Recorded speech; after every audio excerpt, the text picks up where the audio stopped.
Ladies and gentlemen, please take your seats.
Good afternoon.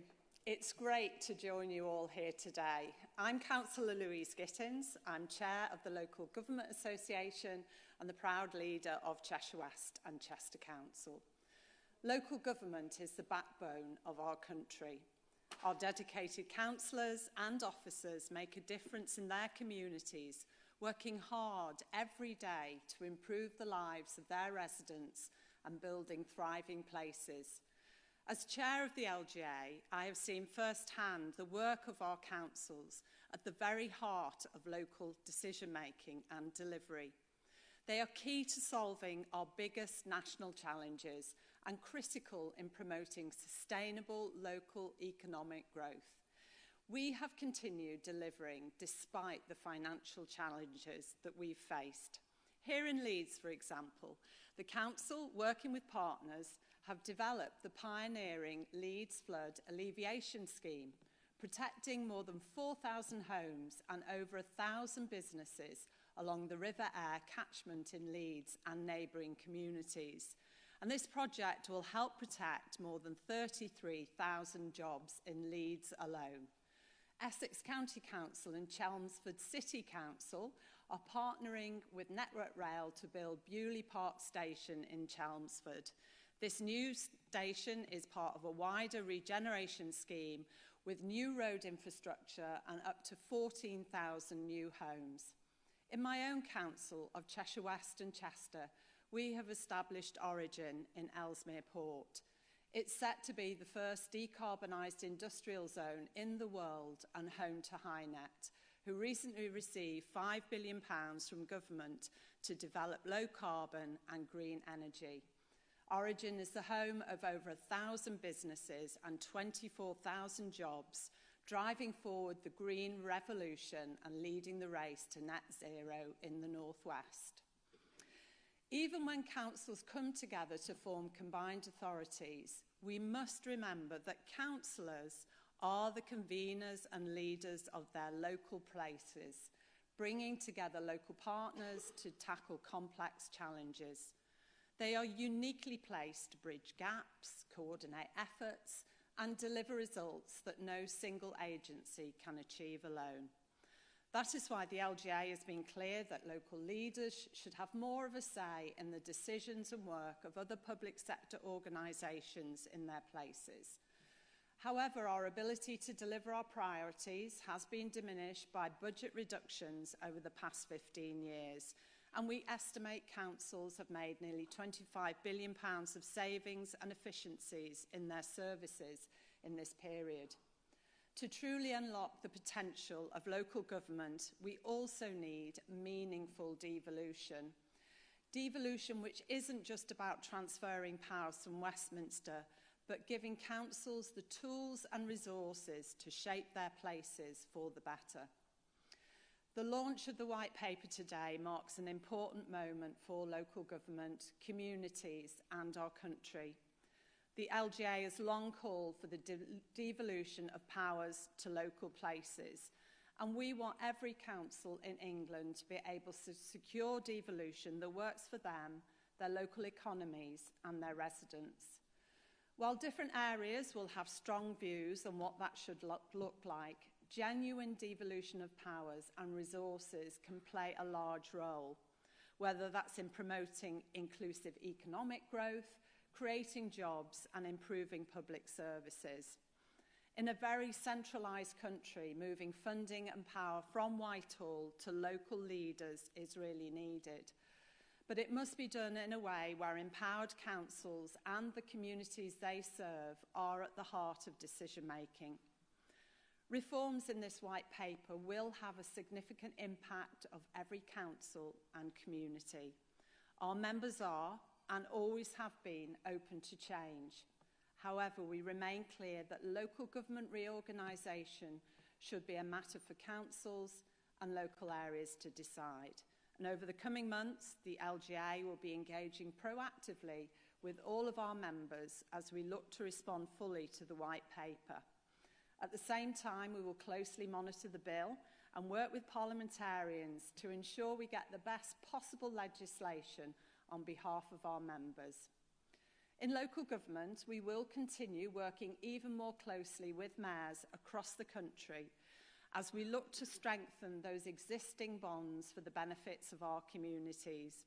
Councillors and mayors, bring each unique strengths to the table to transform our communities. And I've seen the incredible work across England where councils and mayors are working hand in hand to drive development, build the homes we need, and boost transport infrastructure. These partnerships are proof that when we come together, we can build cohesive communities, attract investment, and deliver meaningful, sustainable change. However, as we consider the proposals further, it is important we acknowledge the mayoral model might not work in some places and geographies, and all councils should be able to choose their own path. As we move along on our devolution journey, local leaders and mayors will continue to collaborate, ensuring that every corner of England feels the benefit of our shared ambition to create the positive outcomes our communities deserve. And now it's my absolute pleasure to welcome Tracy Brabin, the Mayor of West Yorkshire, and I've had the privilege of working with Tracy over the last few years on Transport for the North and our vision for the North, and now in my new role, working together to bring local government and mayoral combined authorities even closer together. Tracy is a passionate advocate for communities, she's a trailblazer for regional growth, and a true champion of equality and opportunity. Please join me in giving her a warm welcome. Tracy. Thank you. Thank you, Louise. Thank you so much. Oh, wow. What a day. Welcome to Leeds. Welcome to West Yorkshire. And I hope we can all agree this is quite a moment for British politics. It's really something, we're feeling it as mayors, and I hope you feel that you're part of something pretty historic. And obviously, this is a point of devolution on the journey, and I think the seeds were sown in 1997 under a Labour government when we had devolution in Wales and Scotland and London. And then in 2009, Gordon Brown's Labour government passed the Local Democracy, Economic Development and Construction Act, which enabled the creation of the first combined authorities, first in Greater Manchester in 2011, then South Yorkshire, Liverpool City Region, the North East, and here in West Yorkshire in 2014. And obviously the creation of the mayors soon followed. And ever since, we have been proving that devolution works. And whether that is Andy becoming the first to take control of the buses for the first time in 40 years, the B network, and he is wearing the badge, it is an amazing achievement. Or Steve looking at how data and AI can transform public services. Or Oliver working with local partners to redesign how people who are ill are supported back into work. Or Sadiq, there you are, Sadiq leading our global capital city, transforming its transport network and providing those vital free school meals for children. Or Ben securing investment in offshore wind in the Tees Valley. Dan leading action on climate change. Or Nick expanding higher education into cold spots within his region. And as more mayors have been elected, more areas are getting to see the benefits. So whether that's Kim, with your absolute laser focus on tackling child poverty, and David fighting hard to grow his rural economy, or Claire driving an inclusive growth strategy which will benefit the whole of the East Midlands, or Richard working with NHS partners to help more people, young people in particular, in the West Midlands to stay well. Mayors everywhere are making a huge difference. We are transforming how public services are delivered, improving the lives of people in towns and cities up and down the country. So it's quite appropriate that we're here in Nexus today, a fantastic example of how mayors, local government and universities are working together to drive growth in our places. But it's also because back in 2020, this is where the mayoral devolution paperwork was signed with Rishi Sunak. But thank you for everybody that was there then to get us to where we are now. But 2 years later, in 2022, it was my absolute pleasure to introduce Gordon Brown as he introduced his commission on the UK's future, setting out how a future Labour government would transform how the UK is governed. And today, aren't we coming full circle?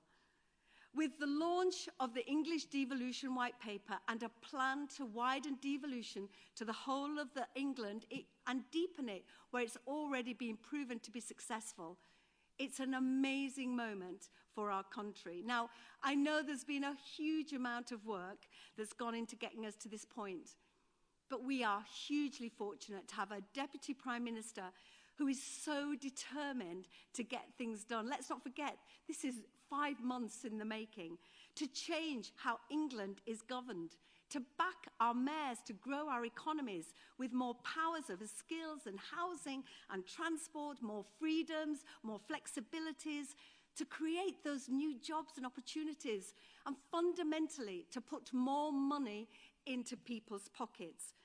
Because if growth is the question, devolution is the answer. So it is my absolute pleasure to introduce to you my friend, Angela Rayner, our Deputy Prime Minister. Angela, thank you. Thank you.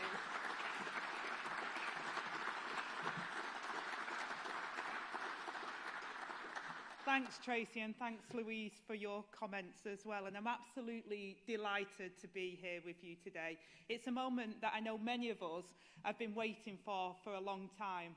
The turning point when people and places across England finally begin to take back control over the things that matter to them.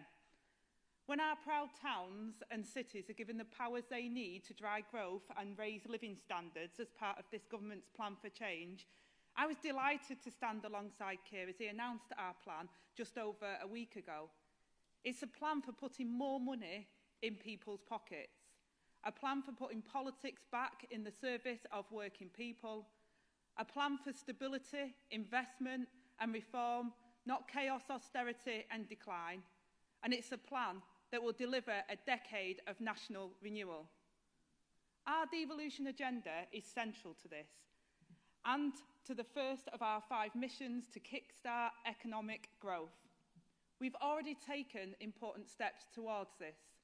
We've taken tough decisions in the budget to stabilise the economy, preventing a return to austerity while protecting working people's pay slips and freeing up tens of billions of pounds of investment in Britain's future.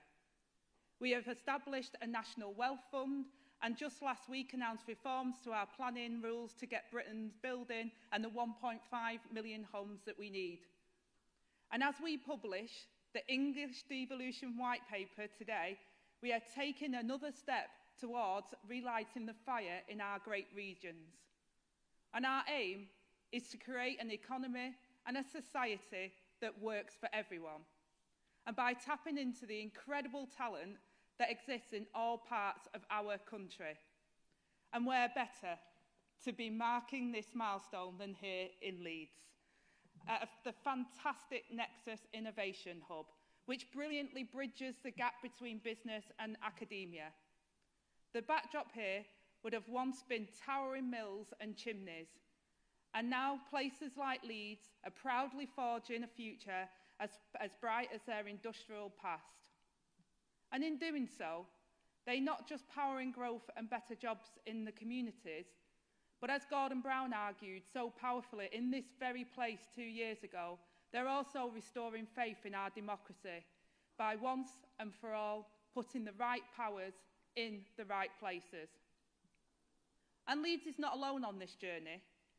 Just look at what our amazing mayors have been up to here today and what they have already achieved. A multi-billion-pound 10-year growth plan in West Yorkshire with Tracy. She didn't mention that when she mentioned all the other mayors. Oxford Street regeneration in London with Sadiq.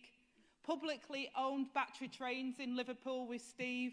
Buses under local control in Greater Manchester with Andy, lots more with Andy, I know, he's my mayor, I'm biased.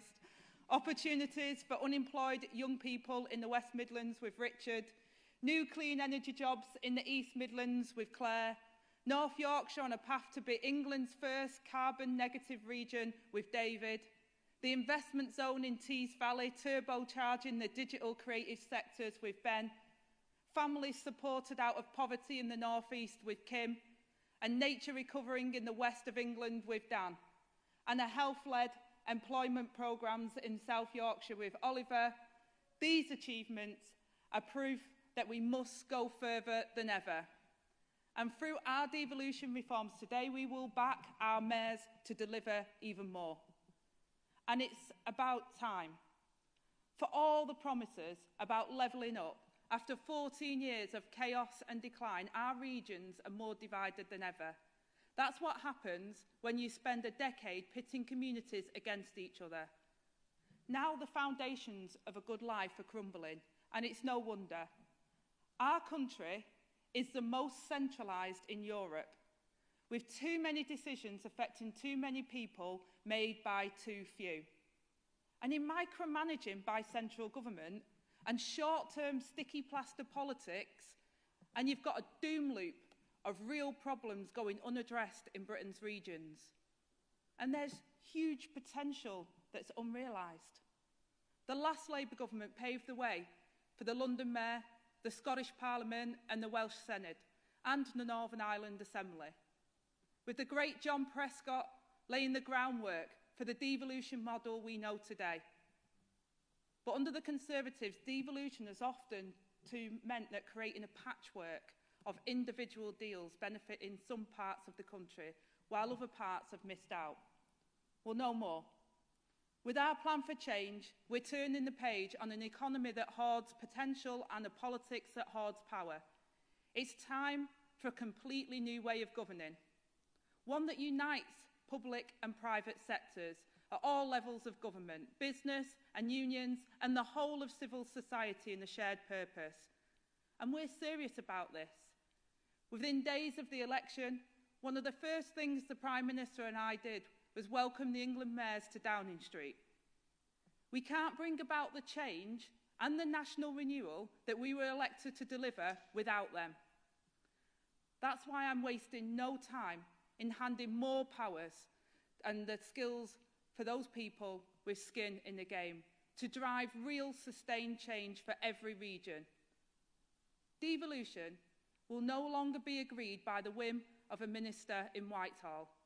It will now be default in our constitution. We're moving away from an ad hoc system and towards a simpler and more ambitious framework for devolution. We will make it clear which powers go with which type of authority. We will bring new efficiency and accountability to local and regional government, and we will truly empower the local champions who understand their area, its identity, its strengths, and how to harness them. It sounds simple, but it's never been done. But ultimately, our aim is mayoral devolution over areas of genuine strategic scale, and to create strategic authorities as a new tier of local government to give our cities and regions a bigger voice. And now I understand that devolution is a journey, and some will need time to decide the course they wish to follow, and we will give local leaders time and space to do this. But our ambition is clear. We want to fill the map with devolution. Our manifesto pledged to give everyone access to devolved power. So I will legislate for a new power of ministerial directive which will allow central government to knock heads together and create strategic authorities when local leaders cannot agree. And as well as broadening devolution across England, we're also deepening it. Today I'm announcing unprecedented new powers for mayors, equipping them with stronger levers to drive growth in their communities. Mayors will be hardwired into the fabric of how we govern and will lead the way on house building, transport skills and more. Too often, mayors' hands are tied by Whitehall, even when it comes to allocating their own budgets. So we will create a clear and transparent route for all mayoral combined authorities to receive an integrated settlement. This means moving resources between projects that matches what their people need. We will give mayors new powers over strategic planning and new call-in powers so that they can build the homes we need and plan for growth on a larger scale. And we will get mayors working more closely with Homes England to unlock new homes. The most mature areas will be able to set the strategic direction of any future affordable homes programme. We will devolve future funding to support regeneration and housing delivery. And we will consolidate adult skills funding, introducing joint ownership of the local skills improvement plan and new routes to influence 16 to 19 provision. And we will devolve funding to support economically inactive people into work. And funding for retrofit will be included in the integrated settlements by the end of the Parliament. We will also create a statutory role for mayors in governing the rail network, with a right to request on rail devolution. This all means easier commutes across more joined-up transport links, new homes properly connected to local infrastructure and skills provision that matches local job opportunities. But we're not stopping there.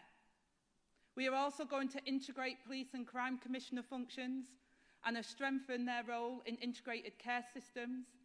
We will give local people more of a say over what matters to them by strengthening protections for cherished local community assets and high streets.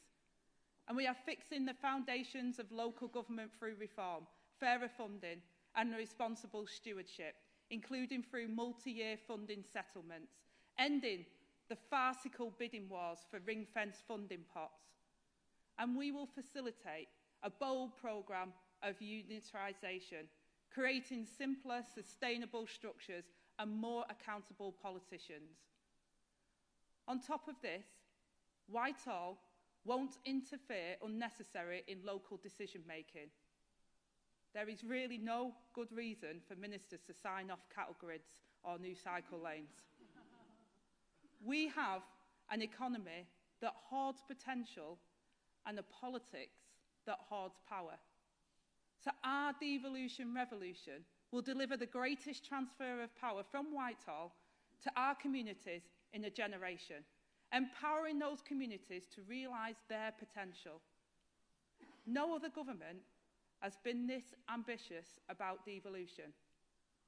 A mission that binds all departments across government. A long-term mission over generations rather than a short-term fix. It's about change at every level that will give communities the tools to shape their future and give councils the certainty to plan, prioritise and move from crisis management to prevention. That will give mayors accountable local leaders single-mindedly focused on delivering for local people, real powers to drive growth and higher living standards. Change that people can see and feel in their lives. Change that taps into the huge potential and pride that's not just here in Leeds, but in every part of our country. And change that puts politics back in the service of working people. This is our plan for change. And together, this is what we will deliver. Thank you.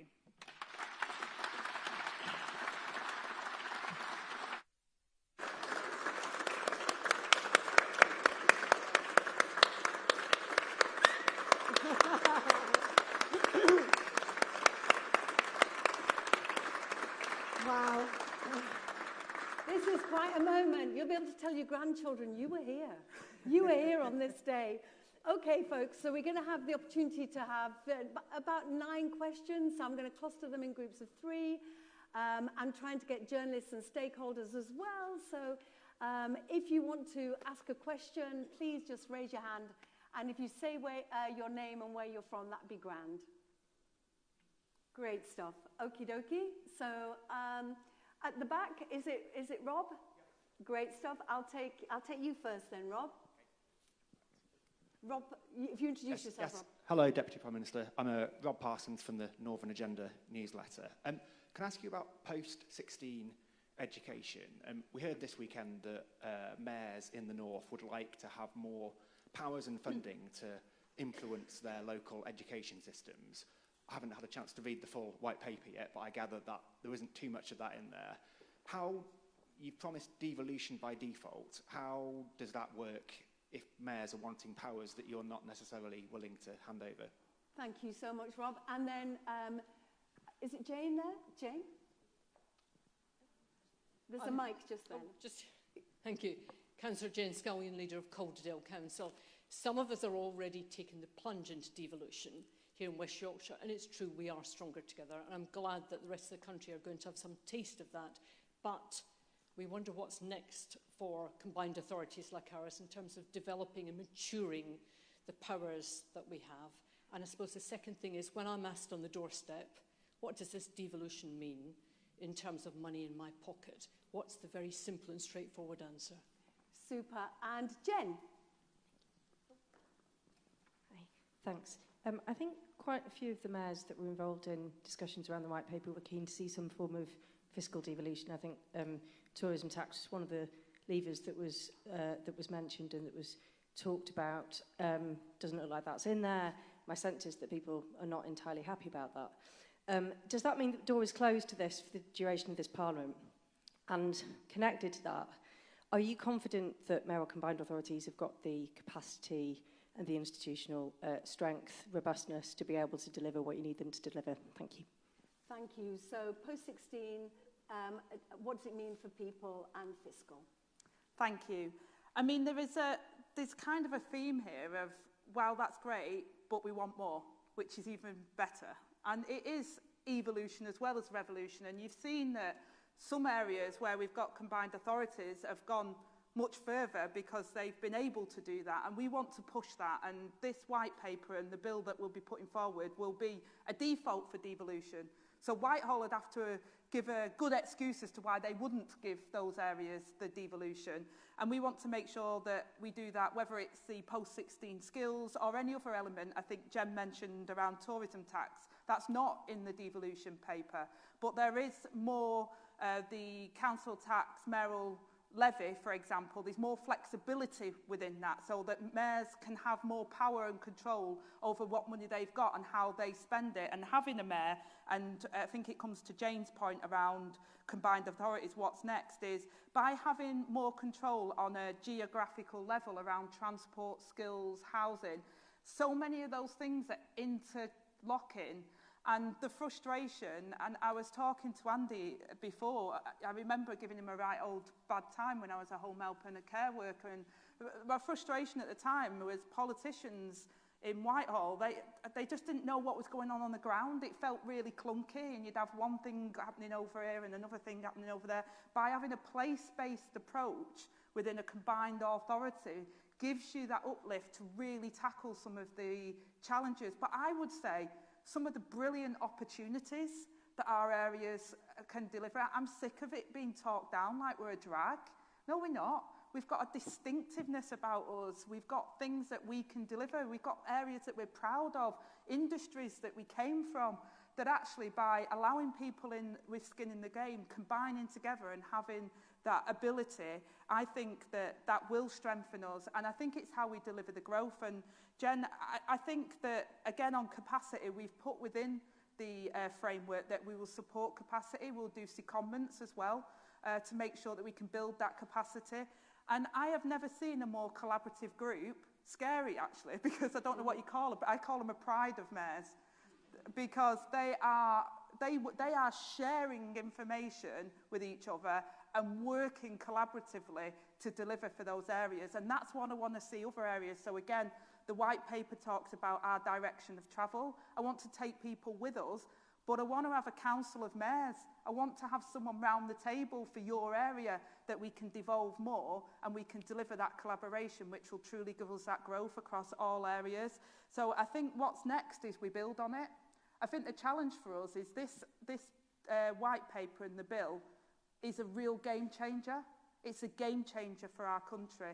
It's about us building on that and showing and demanding, and I'm pretty certain the mayors I've got already are going to demand more, and quite rightly so, but then making sure that that works and we show that, and I'm sure that where the combined authorities are already working, I'm sure that you're already seeing the delivery, whether it's on healthcare, on education or skills, but I'm really excited about what I think this can deliver for areas. As someone who grew up in the north of England, I just see the potential, and I see a lot of, as a constituency MP, I meet more of my talent from my constituency in London than I do in my constituencies, because far too often they say they've had to move because the jobs aren't there. Well, we can build those jobs in all parts and all regions of our country, and devolution, I think, is a way of us delivering that growth and those opportunities for everyone, no matter where they grew up in England. Thank you. And I think I was told that a collection of mayors is a munificence. I like that. That works for me. Thank you. Thank you for that, Angie. And certainly every part of everyone's life should be touched by devolution, whether that's affordable housing, whether that's connected, integrated transport, whether that's skills, whether that's opportunities into work and learning. So we're hoping, Jane, that everybody's lives will be touched by devolution. Okay, so more questions. Yes, at the back, the gentleman in the jacket. Yeah, that's you. Thank you. Thank you. Kumail Jaffer from the Daily Mail. Could you shed more light on whether this move will mean that all local elections next May will still go ahead? And if not, what's your message to voters who might feel their democratic right is being taken away? It seems quite contrary to the spirit of putting more power in local people's hands. Thank you. Yes.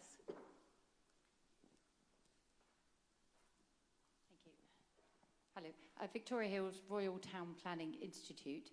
There's lots going on in the world of planning reform at the moment. The question is, how quickly before we can see those strategic planning powers coming in across the cities and regions to really get things going? Thank you. Okay, and then one more at the back. Yeah, there you go. Thank you. I'm so sorry. Yes. If you want to stand. Thank you. Tamara Cohen, Sky News. In the light of the revelations this weekend about the alleged Chinese spy, do you think UK politicians have failed to be vigilant enough about the threat from Chinese influence in all aspects of public life? And if I may quickly, on your announcement today, you're proposing getting rid of swathes of smaller district councils. Do you see them as blockers to economic growth? Thank you so much. If I may just say about the question about China, it feels like that's a million miles away from what we're discussing today and what feels very important to the people in the room. And I'm sure government spokespeople have spoken about it this morning. But we've got local elections, smaller councils, and how quickly can we get those strategic plans out? Okay, so local elections, we're not looking at delaying local elections, and we're not setting that would be the agenda. What we want to see is collaboration and local government reform. If that means that they're further down and we get to that decision quickly because they're halfway down that local government reform, then that would be something that would come from the bottom up. But that's not something that we're planning on doing from central government. In terms of the town planning, strategic planning, how quickly some of that will be in the devolution bill, but people are already collaborating, and I'm pushing that. We've got Homes England. I'm working with Homes England and saying I want you to work with mayors, I want you to work with local authorities. I've said as part of the new National Planning Policy Framework that local authorities should come together to meet their new mandatory targets if they want to. I'm pushing collaboration. The one thing, and I hinted at it when I got political in my speech, the one thing that really frustrated me about the previous government was they pitted areas against each other. We're not in competition. You know, Leeds is Leeds, Manchester's Manchester. We're not a football club. You know, we can have a bit of rivalry, but ultimately we've got a distinct identity, and local authorities working together and mayors working together actually brings out the best in us. So instead of pitting areas against each other, I think working together is the right way. So strategic planning will be delivered through devolution bill, but also through the MPPF, and we're already doing some work to make sure that that happens. Now, Sky News, you've got a question with me later. If you want to ask me about national issues there, I'll let you do that, but I'm going to stick with your district councils for the people that have come to this event. And I don't think district councils are blockers. That's not what I'm trying to achieve. What I'm trying to achieve is scale. working with people. So looking at how we can have a place-based approach, because in areas, in towns and in rural areas, in different parts of the world, you don't stop at the council border. Nobody talks in council borders. I mean, my local area hasn't even recognised the local government after 74. We're Droylsden, we're Ashton, we're Failsworth, we're, you know, we're Audenshaw. We don't even call ourselves Tameside. So people don't stop at their border. You know, many people work and travel amongst, and their healthcare is beyond their border. Their jobs are beyond their border, of whether it's a district council or a metropolitan. So having that joined up approach and working towards how you scale up that support, whether it's through growth or transport or health, I think is a really important push to say to people, let's go on this journey together, let's recognise where things are not working, and let's have a government, let's have a Secretary of State who wants to work with you. That's my big point in what I'm trying to say as part of this. It's working with you. I'm not going to criticise and condemn people and say it's my way or the highway. I want to work with people to deliver, because I know that whether you're sitting on a district council, whether you're a leader of a metropolitan council, whether you're a mayor or whether you're a politician, you want what's best for the people you were there to represent. So we've got a common aim there, so let's work together to deliver it, because the old system hasn't worked. We've seen the inequality grow and the frustrations of people. So let's try something different and work together to deliver it. I think that's really well said, particularly about the borders. And in the white paper, you mentioned the Great North and the northern mayors coming together to solve some of those big, huge problems, whether that's energy or trade and investment. In January, Oliver, David and I are signing the White Rose Agreement for Yorkshire. We'll soon have the fourth bit of the jigsaw, and all of Yorkshire will have mayors. It's an amazing opportunity for that collaboration, that cross-border problem solving. So it's very exciting to see that in there. Okay, some more questions. I did see James Vincent at the back. James, do you have a question? James, go for it.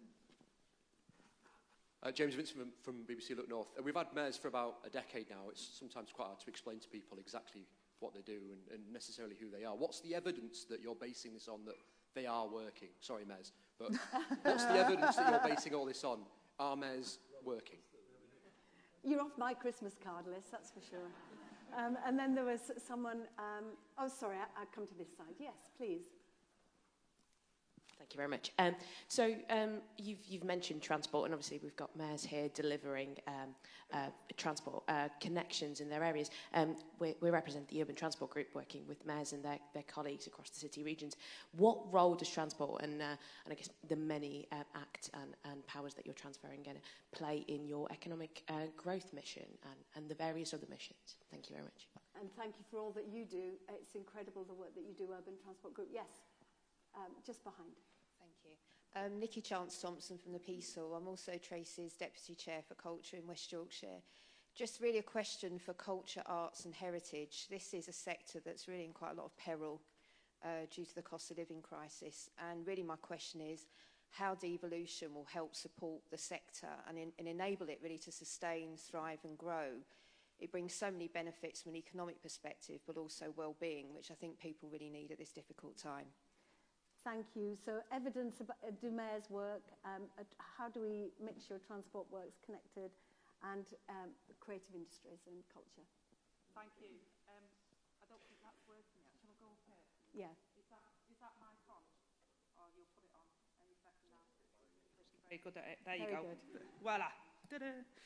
So, James, in terms of your point, I think the evidence is there that mayors are working. If you look at the growth and where mayors are, where they've been established, the real impact that's had.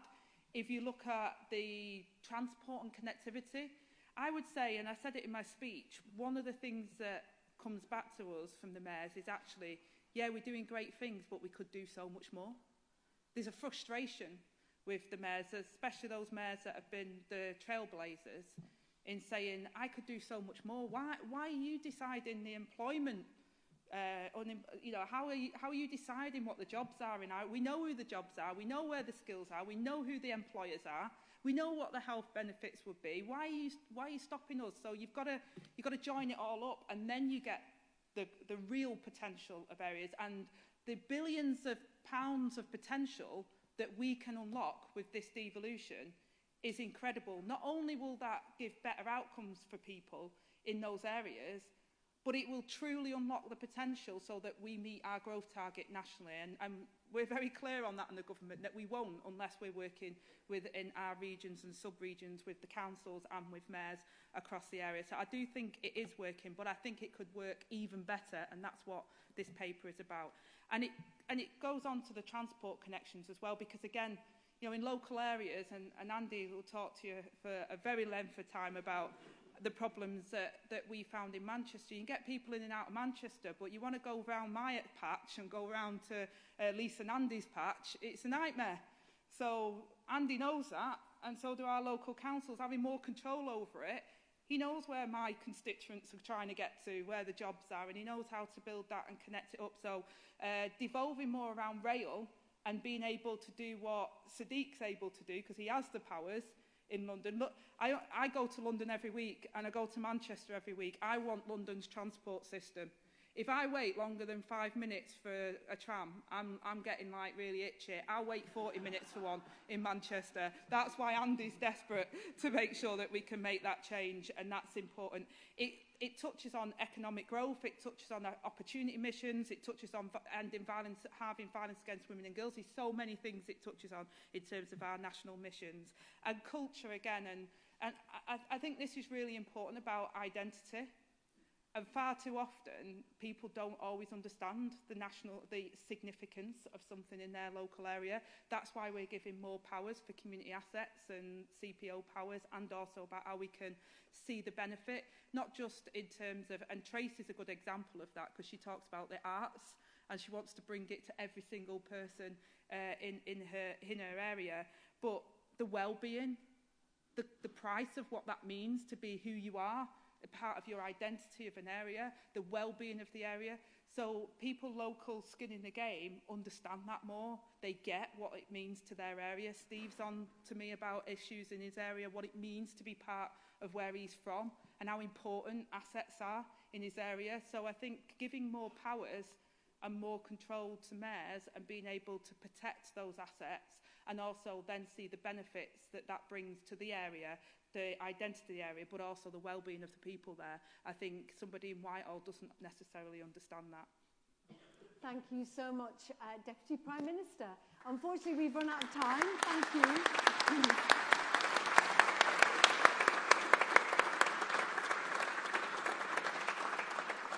Just to say, obviously, there's still some media that might not have asked questions, but I think there's going to be a huddle later, and you have these amazing mayors who will also be here for questions. And I want to thank my colleagues for taking the time to come for some long distances to be part of this historic moment. We are a force for good, and this is definitely a devolution revolution led by the formidable, the incredible Angela Rayner. So thank you so much. And mayors, come and take a selfie. Thank you. It's so Thank you. You're great.